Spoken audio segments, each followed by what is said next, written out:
Everyone seemed to like her, and everyone seemed to know her. Her father, I think, had a lot to do with that because they were very close.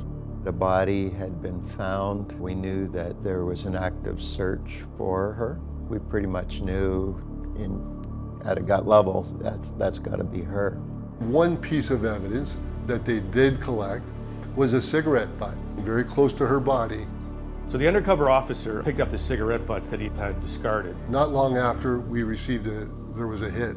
So in a strange twist, the DNA they collected in Windsor actually tied him to an unsolved murder in Toronto. I go to the cells, he's lying down. I told him that he was going to be charged with first-degree murder. He just looked at me and said, yeah, and lay back down and went back to sleep. Welcome to Crime Beat. I'm Anthony Robart. In the summer of 2000, a woman vanishes in Windsor, Ontario. But as investigators dig deeper into her disappearance, they uncover a string of other crimes, all leading back to one man. Here now is She's Still Gone.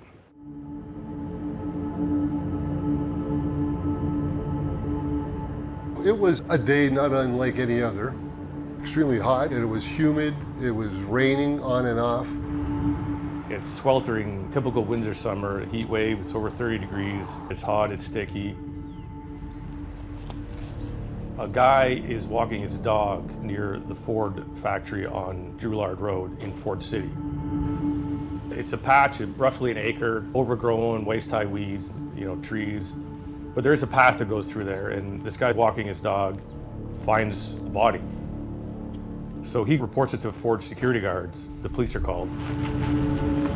When we arrived at the scene, there was a lot of activity already. Patrol officers were there containing and managing the scene. Forensic identification officers were there. Command post and other detectives were already there prior to our arrival. There was, in our minds, a female of slight build who has been in the elements for a lengthy period of time. The scene itself was one quadrant of an intersection between Trenton and Drouillard Road. And that quadrant is a vacant or abandoned field. I think there was a little bit of homelessness going there, but mostly it was a path, a walkway from one corner to the opposite corner, which was a bus stop. The body was found not far off the path. So in my eyes, it would have been difficult to imagine somebody walking by it on the path and not seeing it. It was just odd to me that it had never been reported until it was. But when I saw the body, it could have been easily missed because it was badly decomposed. Basically skin over bone and some hair. And naked except for a bra. The position of the body definitely caused suspicion in our view. The female was on her back, her legs were bent, and her bra was unclasped. So we felt that there was foul play almost immediately. Windsor back in 2000 was, not much unlike what it is now. There was crime, typical, break-ins, robberies, the odd shooting or violent crime. We averaged a couple of murders a year, maybe. So it was front page news when it happened. When they found the body, it was badly decomposed, had very little evidence to offer. So Windsor police, they started basically a shoulder-to-shoulder search through this abandoned lot. And they find some evidence and they don't really say much about it at the time. We're looking for any type of evidence or something that may seem unusual. And we found some peculiar items next to the body. One was a pile of her clothes, or what we surmised to be her clothes, fairly neatly folded, and a stick on the other side of her, close to her body. So we didn't know the significance of those items at the time. Police, later said it was staged to look like a sexual assault. We would take those types of details and hold them back. We wouldn't report on them because those things only the suspect would know.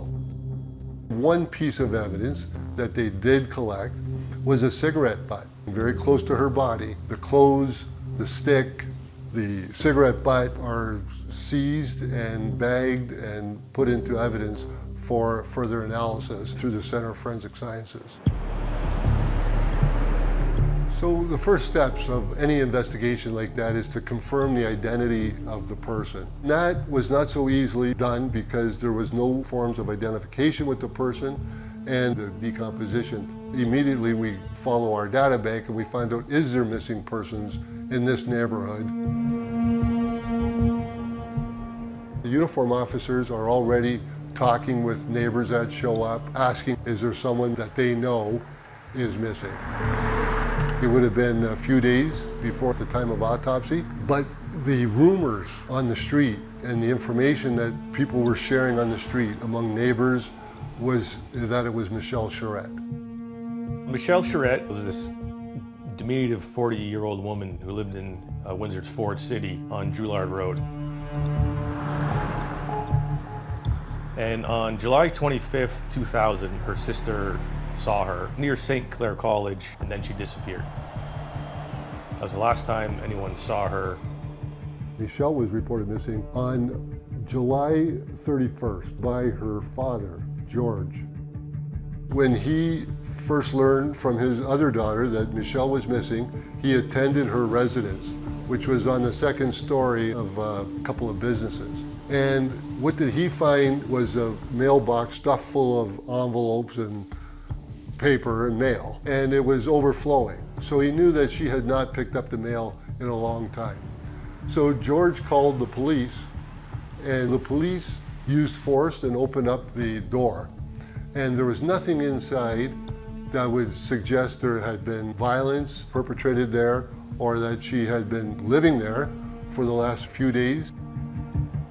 So weeks pass, and it starts to get publicity. The Windsor Star starts writing about it, but no one can find her. It's a mystery. Her dad starts to wonder if she got abducted.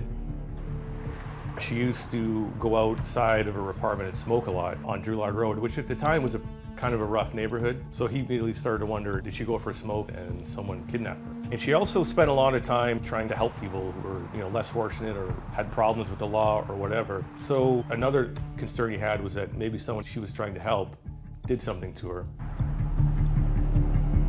Back in 2000, Drouillard Road was a pretty rough neighborhood. A lot of transient people. There was some drug use, there was prostitution. It'd been down on hard times after the Ford plant closed. Houses that were abandoned businesses here and there. And this is where Michelle was living at the time. Because of the total circumstances surrounding her death, plus the neighborhood in which she was in, it wouldn't be unusual to think that someone in the neighborhood was responsible for Michelle's demise. And sure enough, it was within a few hours of the canvass beginning that we got the name of a suspect.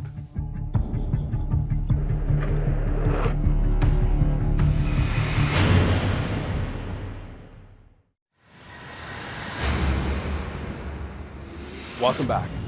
3 weeks after Michelle Charette went missing, Windsor police discover her remains in a field just a block from her home. Staged to look like a sexual assault, the scene contains almost no evidence.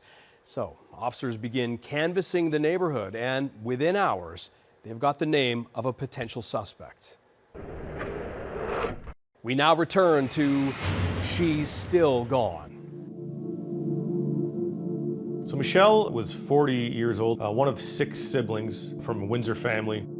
It was evident to us very early on that Michelle was the type of person that befriended everyone. Didn't care what your stripes were in life. Everyone seemed to like her, and everyone seemed to know her. Her father, I think, had a lot to do with that because they were very close.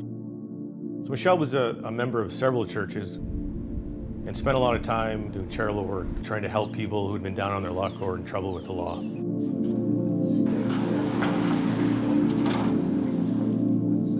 Yeah, I don't remember the exact time that I first met her, but there was a genuine warmth about it. Maybe we should move over one. She had a warm smile, warm eyes, a compassionate heart. She really did care about people in the margins. She wanted to see people discover a relationship with God, but during church services and community meals. She'd be here and she'd participate. If we were tidying up or something, she'd pitch in. When we were serving community meals, if she could help clean up, she'd do that. She would come to our worship services, and I have memories of her just with her eyes closed and singing quietly, and knew she was connected there. She didn't talk a lot about her background or her family. We knew her as a loner, discovered that she had a deep-rooted faith in God, but in a bit of a troubled package. She had some boundary issues around men. At that time, we had a big old hotel bar that we were meeting in while we were renovating it, and she would often come here through the day, and there'd be different work projects going on. You know, sometimes we had to say, no, you can't come freely and go everywhere you want. This is a work site, and we have residential apartments upstairs, and she'd wander upstairs and knock on people's doors, and they'd say, no, you can't do that. The other thing, she moved on to the street, and she had a second floor apartment above a building, and 2 o'clock in the morning she'd be sitting out on the sidewalk in this rough neighborhood in a lawn chair by herself, you know, going out to have her smoke, and didn't seem to have a good regard for, I should probably be careful. Too open. She was vulnerable.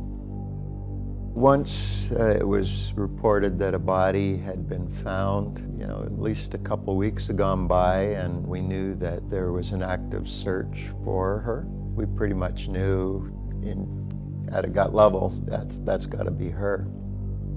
As a community, we were in shock. This was, you know, on our doorstep. She lived literally across the street. Where her body was found is 1 block away.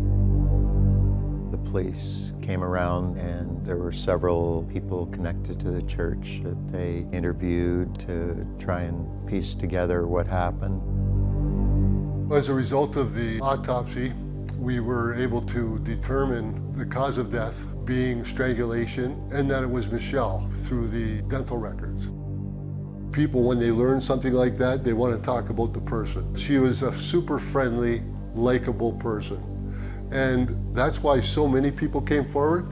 You have to understand, this is not a neighborhood where people readily assisted police in investigations. They would kind of be tight-lipped and that sort of thing, but not so with Michelle. So very early in the investigation, the name of Peter Dale McDonald comes up. Peter Dale McDonald was originally from Prince Edward Island, but he was a drifter. He was suspect at the time of the canvass because of the fact that we determined he knew her, he was with her, perhaps on the last day she was seen alive, and he had a propensity for violence. The canvass, the interviews with neighbors, all pointing fingers in one direction. At the time of Michelle's death, he was living in Windsor, but had been coming back and forth between Windsor and Toronto. He was a man with a long criminal history, a violent history. Some people in the neighborhood knew this, and very quickly after Michelle's body was found, a couple of people that knew him suggested to police that they look in his direction. The couple owned a small diner, and Peter lived and used their facilities while he had been in Windsor. So he would dine at their restaurant. He lived in one of their rooms that they had above the diner, and they were not hesitant to say that Peter, to them, was intimidating, he was violent, he was new to the neighborhood. All of these things came forward from others as well on the street.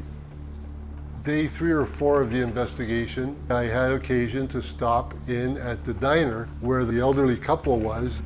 As I was speaking with them, they were very friendly, very cautious now because of the fact that Peter was named as a suspect and he hadn't been arrested. There was no one else in the restaurant, and I was talking to them over the bar. I looked down to my left, and Peter was walking into the restaurant. And he sat down on a stool right beside me, and he could have reached out and touched me. He didn't say a word. I said to him, Peter, get up and walk out, or you're gonna go to jail. You know, he stared at me for a few seconds, and then he just got up and walked out, never knowing who I was, but knowing I was a police officer, have the nerve to do that. Like, incredible. Peter's motive there was to impress upon those two that he's still out of custody and that he can intimidate them and bully them whenever he wants. Don't be cooperating with the police because I'm still here. That's the way I read it. We had limited alternatives, and Peter was a big guy with a propensity for violence, serious violence. Murder is one thing, but it's murder by brute strength and physicality. There's not a lot of people that'll do that. He seemed to be on the run, showing up here with no other family members or connections to the city. We kind of felt that he was the guy. We wanted to develop quickly solid evidence that either eliminated him as a suspect or gave us the grounds to arrest. The detectives at that time requested that the mobile surveillance unit follow Mr. McDonald to see what his behavior and his activity was, as well as obtaining DNA sample if we could get one, in case there is something to compare it to from the crime scene. McDonald was very erratic. He'd go from place to place. He didn't go to work. I never followed him to his house. He would just walk around in the downtown area. There were times where we would just leave him at Jackson Park. He would just stay there at night, and we would just pick him up the next day. So on the day that I was assigned to follow Mr. McDonald, I relieved the day shift surveillance unit at this location right here, which is 880 Victory in the town of LaSalle. Mr. McDonald exits the LaSalle address and gets into a late model pickup truck, which turns out to be stolen, and we follow him into the Windsor area.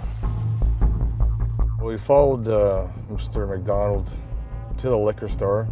He grabbed a bottle of liquor and then made his way to a bar on the West End called Hurricanes. We pulled into the parking lot, watched him park his truck, and ultimately we went inside and had a seat next to him. He was talking to another person, and I just started to get into the conversation. I had probably a couple beers with him. He didn't talk much. It was small talk, but we became, friendly. During our conversation, Mr. McDonald got up to go to the washroom. I had to make a decision. Do I stick around and continue the conversation? It wasn't going anywhere, it was just small talk. Or do I take the opportunity to seize the DNA that I knew that I could get? So Windsor police, they didn't find a lot of evidence, but one thing they eventually did reveal, about 6 feet from Michelle's body, they found a cigarette butt. So the undercover officer picked up the cigarette butt that McDonald had discarded, and they sent it to the Center of Forensic Science, hoping to get a DNA match. In the meantime, to cast off DNA, it is submitted to the databank in Toronto. Not long after we received it, there was a hit. So in a strange twist, the DNA they collected in Windsor actually tied McDonald to an unsolved murder 4 months earlier in Toronto.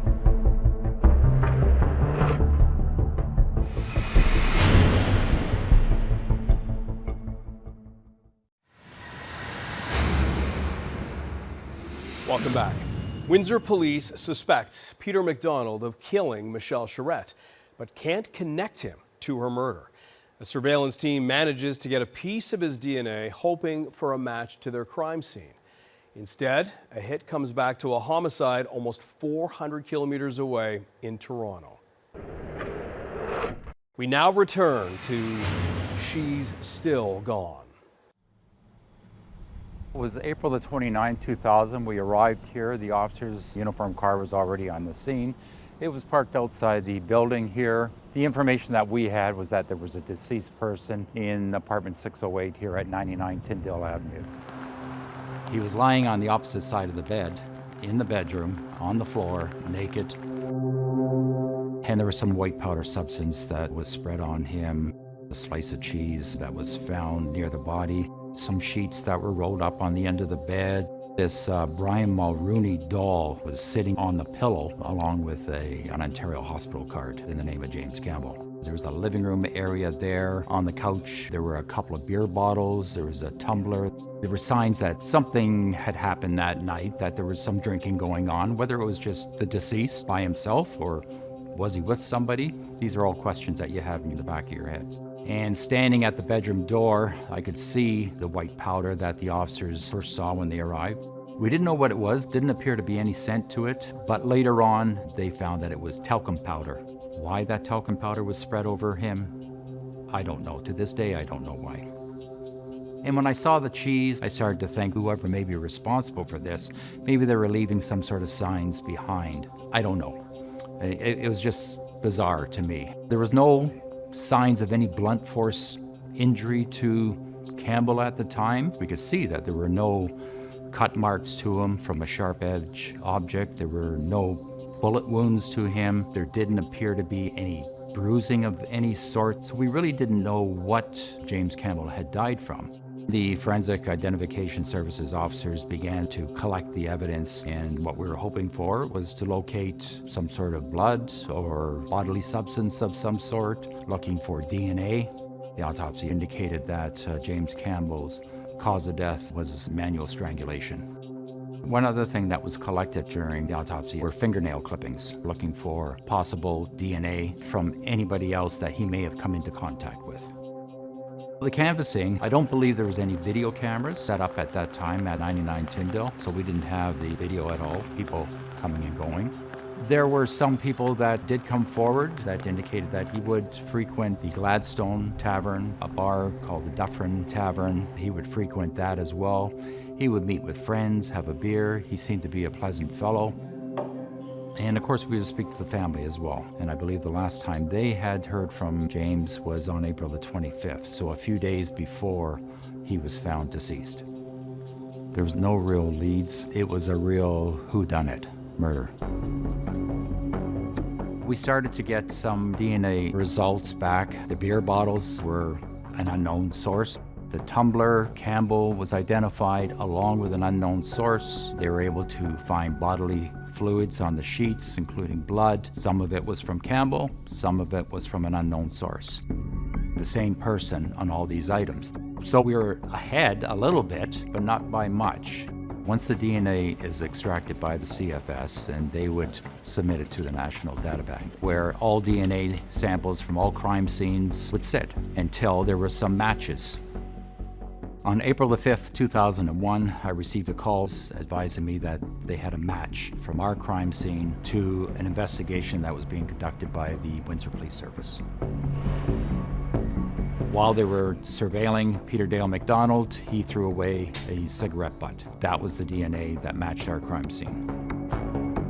That name never came up in our investigation, Peter Dale McDonald, so we had no idea who this person was. But we found out that he had a lengthy criminal record, he had been incarcerated many times, and that he was in custody here in Toronto at the East Detention Centre on other charges unrelated to Windsor, unrelated to our homicide.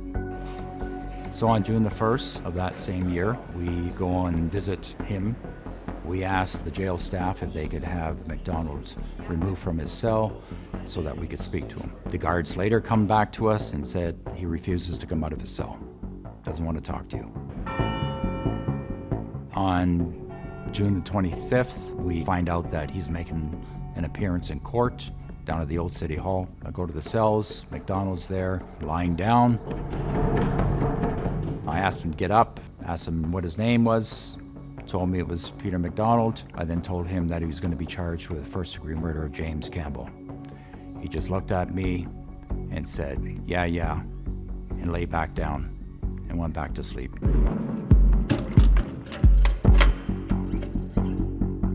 In Toronto, there was a hit, but we still didn't have a piece of DNA that connected him to our crime. We received a bit of a break about a year later. A man who had been living across the hall from McDonald came to police and said that he had admitted to killing her. He had gone through his treatment program with McDonald, and they were drinking one night and basically said, I beat this woman to death and dumped her body in a field. He had some level of detail, the informant did, of what happened. In addition to the circumstantial evidence we had, we felt that we could lay the charge. So there was a charge of second-degree murder laid on Peter. About a year later, after preliminary hearing, the Crown Attorney, Gary Nakota, withdrew the charge. The case against McDonald was actually dropped because the DNA evidence ended up being inconclusive. Unfortunately, there was no DNA able to be reproduced from the cigarette butt that was seized at the scene. There was some biological matter, but it wasn't suitable enough for DNA analysis. You don't want to prosecute, lose the case, and then you've lost the ability to retry them if new evidence becomes available. While disappointing at the time, it was probably a good tactical move. But the DNA that couldn't convict him for Michelle's murder ended up convicting him in the Toronto murder. McDonald and Campbell had met each other in a park near where Campbell lived on Tyndale. And from there, they went back to Campbell's apartment. They had some sort of sexual interaction. Things got out of control, and McDonald ended up strangling Campbell to death.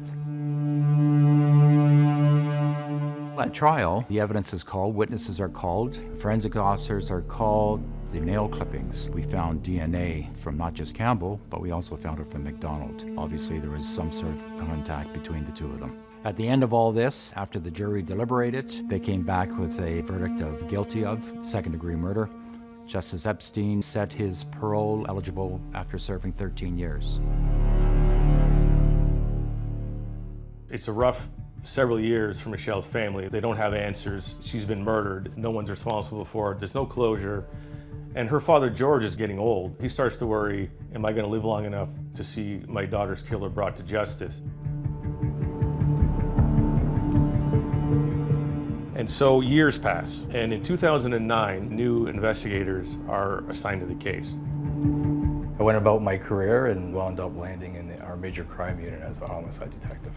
And Michelle Charrette's homicide was one of my cases assigned. I knew that there was a cigarette butt located 6 feet from Michelle Charrette, which was unusual. It's not someone that's just going to pass by and discard their cigarette butt. It's going to be the killer's cigarette butt. There were other people that had dealings with Michelle, but nothing that would arouse our suspicion into committing such a heinous crime. Everybody knew her, so it wasn't hard to find out who was hanging around with Michelle at certain times prior to the murder, and it all led to Mr. McDonald. We knew we could resubmit the forensics, and that was going to be done, but the decision was made to pay Mr. McDonald a visit in Kingston Penitentiary. When you walk by Paul Bernardo's cell to get to Peter McDonald's cell, you know you're in a bad place. In 36 years of policing, that's probably the most uncomfortable position that I've ever been in. He doesn't know what's going on, and we introduce ourselves, and we want to talk about Michelle Charrette. Well, he doesn't want to talk to us about it. He shuts us down right away and asks to leave the room. So we left him a business card, say, listen, if you change your mind, just give us a shout and we can have a conversation. We got up and left. A few weeks later, he calls them. So the officers go to Kingston to meet him for a second time. The conversation didn't go very well from the beginning. It became apparent to me that the only reason that he wanted to talk to us was for him to get something out of this interview. It was self-serving. He wasn't there to talk about Michelle. He made allegations that the guards were picking on him. He wanted out of Kingston. He wanted to be transferred to a nicer institution. That went on for about an hour and a half. Him denying it, him wanting to be moved, and us saying, we're not moving you. We want to talk about the homicide. After an hour and a half to 2 hours of interviewing him, he started to break a little bit and started to talk about Michelle. She'd always hang around me. She was always bothering me. She was always, talking church with me. And she was just getting on my nerves. And ultimately, he told me that she had bothered him so much that he couldn't stand it anymore and that he put her in a chokehold and choked her out and killed her. So he confesses, he's charged with a murder, crime is solved. Then he recants it. Now they're back to square one. They have to build a case against him again without a confession. Not long after he's charged with Michelle's murder, there's another Toronto connection. Police in Toronto now suspect him of the murder of 3 sex workers in the mid-90s.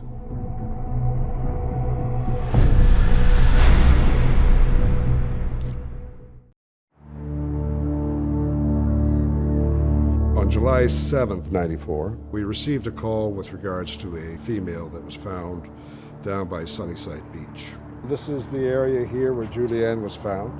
This is the dock. It's not quite the same as it was back then, but her body was found on the right-hand side, but her torso was just under the dock, and her clothing was found by a galvanized fence just on the east side of the building.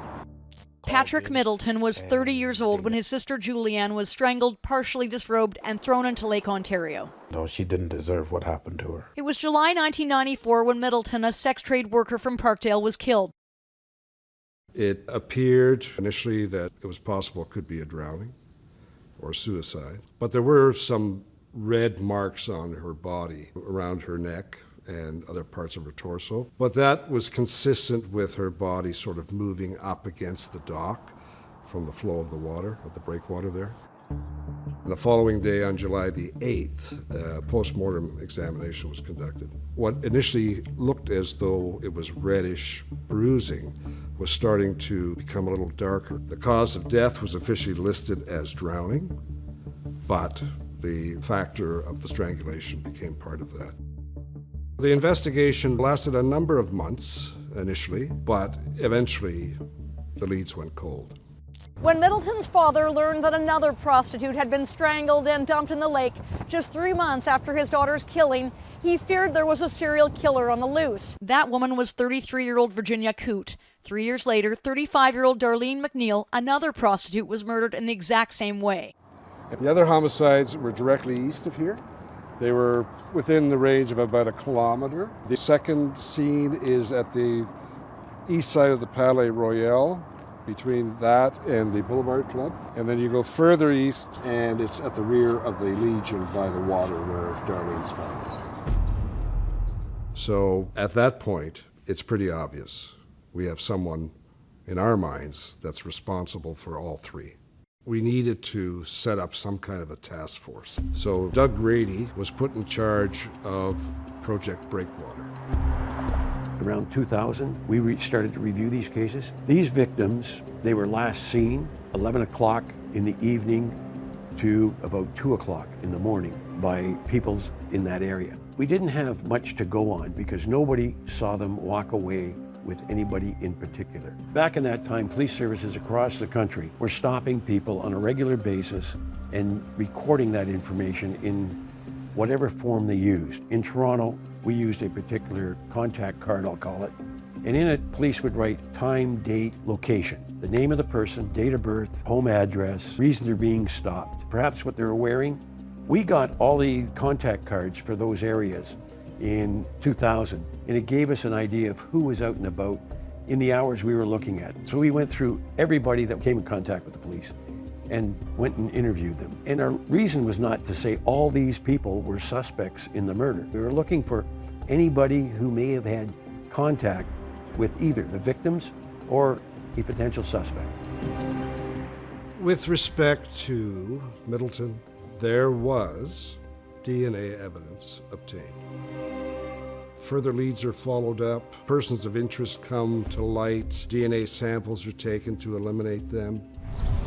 And from our investigation, a name that came out was Noof. Somebody was going by Newfie or Newfoundlander. And from those contact cards, we started to get a particular person who was using that name in that area. That was a man I now know as Peter Dale McDonald.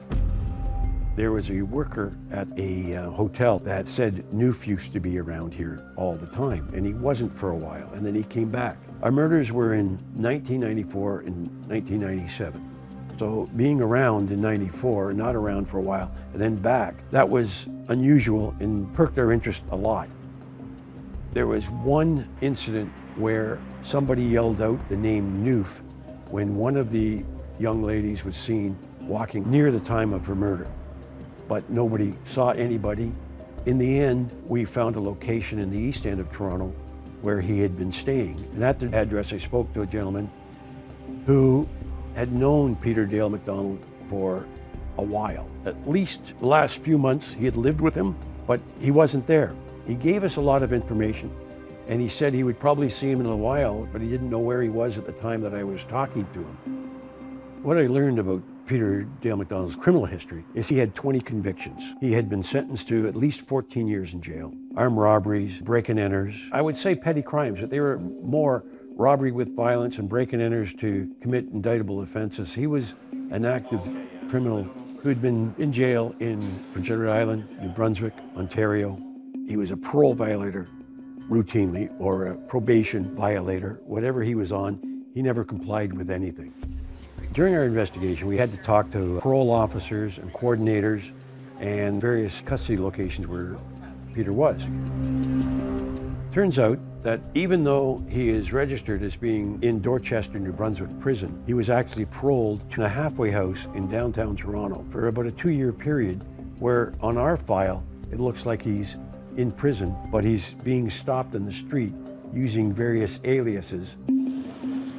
When he hit our radar, he became quite clearly somebody who we should be concerned with. There was DNA evidence from one of the victims that may have given us a lead that Peter Dale McDonald was involved. Peter Dale McDonald's DNA came back to Julianne Middleton. Unfortunately, she had several DNA samples that were evident, and we could not put sole proximity on Peter. So it was frustrating. We went to the Crown Attorneys, and it was quite clear that we did not have enough to go forward with a case for exclusive opportunity and for a chance of a conviction. It wasn't a strong case. We had examined every potential lead at that time. Once the project Breakwater concluded, we did not have any viable suspects. Eventually, the 3 cases go into the cold case squad. Today, 16 years after his sister's murder, the family finally got to look at the man accused of killing her, 52-year-old Peter Dale McDonald. When police were asked why an arrest took so long in the case of the 3 prostitutes, we need evidence that will allow us to lay a charge, and over the past 16 years and within the last little while, we've managed to come up with that extra piece that we needed to charge him. It's a case that's haunted those who live in Parkdale.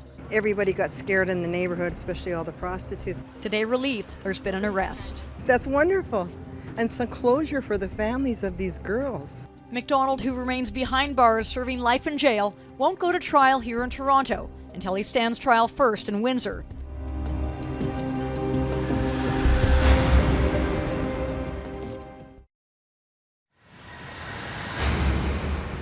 Welcome back. At the end of 2010, convicted killer Peter McDonald is facing 4 more murder charges. Already serving a life sentence for strangling James Campbell, he now stands accused in the deaths of 3 sex workers in Toronto and Michelle Charette in Windsor. But will all these families finally see justice? Here now is the conclusion of She's Still Gone. In Toronto, the charges involving the sex workers were ultimately dropped. In July of 2011, the Crown Attorney withdrew the charges based on no reasonable prospect of conviction. Whether it was insufficient evidence, loss of witnesses, they felt that it was not viable to pursue a trial. The case against McDonald in Windsor, after he basically admitted to this murder, he then recants, says he didn't do it. We needed more evidence other than a confession, because sometimes confessions don't hold up in court, confessions are thrown out. We knew that DNA testing had come a long way since the homicide. So 6 months after the confession, after being charged, we submitted the cigarette, but for further analysis, it came back to Mr. McDonald. It was pretty phenomenal to think that the cigarette butt had been discarded in an overgrown field, sat there for weeks, heat, humidity, rain, you name it, and there's enough integrity in that DNA more than a decade later to get a hit. Not just get a hit, but like a solid hit that, police said this is within billions, it's this guy, this is our guy. I was very happy that that came back. What else can you say now? You've confessed, you're in the middle of a field where nobody goes, and your cigarette butt is 6 feet from Michelle's knee. How do you explain that one in court? So he's charged, and it hasn't gone to trial yet, but there's a speak to day. He's up in court to discuss whether he's mentally fit to stand trial. That's a defense tactic. And everyone thinks, oh, it's just a regular court day. It's not a trial. That comes weeks or months away. There was a lot of people in that courtroom. There was family, there was a lot of press. He's brought into court shackled, surrounded by tactical officers, and he's charged with second-degree murder. And he's asked, how does he plead? And out of nowhere, he pleads guilty to manslaughter. I think there were gasps in the courtroom. I covered a lot of crime, a lot of courts over the decades, and this was like a dramatic moment. Michelle's father was not expecting that. Even the Crown, I think, later said that he wasn't expecting it until moments before it happened. And I believe the defense lawyer was just as shocked as everybody else was. So police did tell us at one point that when he initially confessed, he said he strangled her because she was trying to help him. And in his eyes, she was just nagging him. He had a temper, he had a quick temper, a violent temper, and he just snapped and strangled her to death. So this woman was 4'10", 125 pounds, like a tiny girl, and he was a Hulk. He was this big, muscular, bruising, tattooed guy. And so you can only imagine just the fear she was going through. Like, this guy had his hands wrapped around her throat, right? And literally crushed her windpipe. It was unexpected. He did take ownership of the case, but when the Crown attorney went through some of the facts in the case, Mr. McDonald interrupts the Crown on numerous occasions because he doesn't like what's being said. It makes him look really bad. He was interrupting and talking about how it's being sensationalized and this is unfair to him, and he was actually silenced by the judge. I remember the judge saying, you know, that was a horrible thing you did that day, but today somewhat makes it better by taking ownership of it. And I accept your guilty plea. He's immediately sentenced that day. He's already in prison serving time for the Toronto murder, but they add 7 years to his sentence to be served concurrently. On Thursday, February 23rd, Peter Dale McDonald, of 54 years, entered a guilty plea to manslaughter in relation to the death of Michelle Charette. Was there ever a motive in this killing? Mr. McDonald is a lifelong criminal with a very violent background. So my experience with Mr. McDonald is that he has a bad temper and he just snaps, as indication of his last conviction for second-degree murder. He's just, he loses control and kills people. He didn't have much to say about why he did it, except that he said he wanted to give Michelle's father some closure. And he also said something like, for what it's worth, Michelle said he was a good dad. Dad was emotional. He was surrounded by reporters outside the courthouse. It was a bittersweet day. It was a sad day, but in some way, like, he'd found a little bit of closure, a little bit of justice. Very emotional, because he thought he was going to die and never know who did this to a little girl. What's it like after all these years? After all these years, what's it? It's still plays a toll on me, you know. I think I've gained 10 years from this. I didn't think I'd ever see the end of a closing to this case, but with McDonald admitting he killed her, that kind of gives me a relief, but she's still gone. You don't expect to bury one of your own. But the waiting time till they found her, that was a hard part.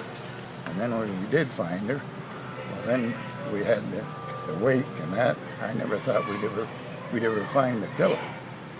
We knew who he was, but we couldn't prove it. So it's a good feeling that we know the man committed it and committed it, but that don't bring Michelle back.